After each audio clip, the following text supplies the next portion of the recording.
In my case, it was a bit different with Spanish because it was during an exchange program in Spain. So, and also it was also quite different because Spanish is quite similar to Portuguese. So the real basic I didn't have to learn. I could Yeah. start already trying an interaction with people in Spain. And my approach was try as much contact as I could with natives in Spain. So I found an apartment to share with Spanish people.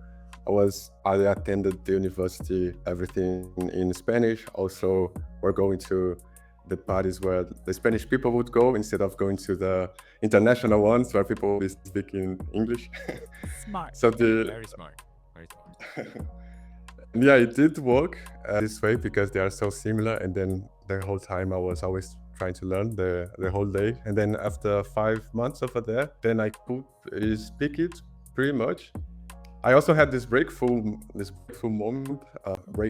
moment after around 3 months, kind of, where met a friend that I did over there, and then we're just having a chat, and then I could see that we spoke for around half an hour in Spanish, and we didn't realize it was actually Spanish. It was so cool. And for German, it was more similar to English, let's say, because the languages are quite different from Portuguese. And I could summarize, it was like 3 stages. Like the first one was Duolingo again. The second one was the natural approach. I was ingesting some easy material, watching some videos for kids, reading some easy texts. And the third one was also language exchange. This one was in person in Munich. There are some apps for finding people and also there are some programs and people gather at the university. They just drink a beer and have a chat and talk many different languages. And I just kept doing it until I could, let's say, just talk to a native without problems. And how much time did it took to get into that level? And how much beers? And how many beers? And how many beers? It was, well, with German, I didn't measure the time. It was not like the other languages because I was already living in Germany and I was working in English, let's say. So I was trying to learn a bit every day, but I didn't have a routine. But if I can I didn't put much effort daily because there was a work and it was everything in English. I would say that after 1 year, I could have some basic conversation, but not much, I would say. And to an advanced level, it was when I could get, let's say, a job and work in German. It was after 3 years. Yeah. But as I said, not putting too much time effort. Yeah. I mean, that's still pretty impressive, 3 years to get into the level where you can fully get a job somewhere because, even if you're not calculating it, it's still very, very impressive. German, it's not necessarily known to being a language that you can quickly pick up and play. It's always been considered as one of the hardest, I think, especially for Latin speakers. I couldn't even imagine for someone for our Latin speakers that have the same script. Imagine someone that has come from China trying to learn German. It definitely would be a lot harder than that as well. So it's very impressive. Like that shouldn't be. Yes, I know that you're saying like, oh, I didn't put too much thought into the time or a bunch, but that's still extremely, extremely impressive. And before we dive a bit more into this, how much you needed it for your profession and for your jobs, there's one more thing that I have in mind right now that I would like to know. How did you get to the material that was like all these basic stuff, like children's things and so on? Did you collect it yourself? Did you find some resources on the internet? Like that would be super interesting maybe for those who want to start a language and want to try this natural approach that you were talking about. Yeah, it was through YouTube actually. I just searched on YouTube many material. And also, this method is actually quite known. It's from the Professor Stephen Krashen.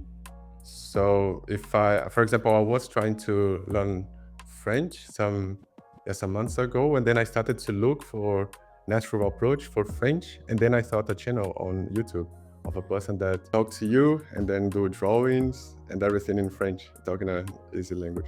So let's say all of my material, it was basically YouTube. Yeah, and I definitely know a lot of people that have been using YouTube as well. Like it's been like such a such a revolutionary way of doing languages. Now, back in my day, I lied. I actually used YouTube to learn languages as well, so I can't say back in my day. Sorry. So for those who are listening here on YouTube, actually, Yeah, we don't exactly. even have to change the medium afterwards if you want to study a language. Yeah, like Yeah. finish this podcast episode first and then you read. Okay, don't leave now. That's not good. Just finish this and then you can just type up. If you have some specific channels that like you believe were other than this professor, but like other channels that you thought that were particularly awesome when learning languages, if you know them by heart, you can tell us. Otherwise, it's fine. We can just they can just discover that on their own. Yeah, for my case, I was just looking at the internet because for each language there is different materials. Yeah. And if I decide to learn a new language right now, I'll just search for the internet for some easy material, let's say.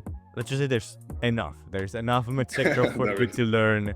There's enough places. You don't have to go ultra like analytical on which one is technically a little bit better. Like there's tons of options, and that's great to hear. Yeah, and I think it also I think it also changes depending on the stage you are, because if you are a very, very beginner, then it's better to find a material that is maybe a video, someone trying to explain something, do some drawings. But if you are already a bit intermediate, a podcast would already be very useful if you can understand, let's say, at least 40%. And then if you are, let's say, a bit more advanced, then yeah, maybe a normal YouTube channel would already be useful. Okay. Yeah, and now that we're going to the top echelon of flexing your language skills, it's when you use it in the workplace. So I would love to ask is like how have, of course, English, Spanish, and German helped you in your professional career? They were quite a boost, let's say. Let's say with Spanish, I could get, let's say, higher grades in the University of Salamanca in Spain. I could get a recommendation letter from a Spanish teacher, and I could use it for applying for jobs. Yes. Then, well, English, it was for getting this first job in Germany. It was everything in English. So yeah, it was really useful. And then German for getting a job at a German company, Allianz. Look at that.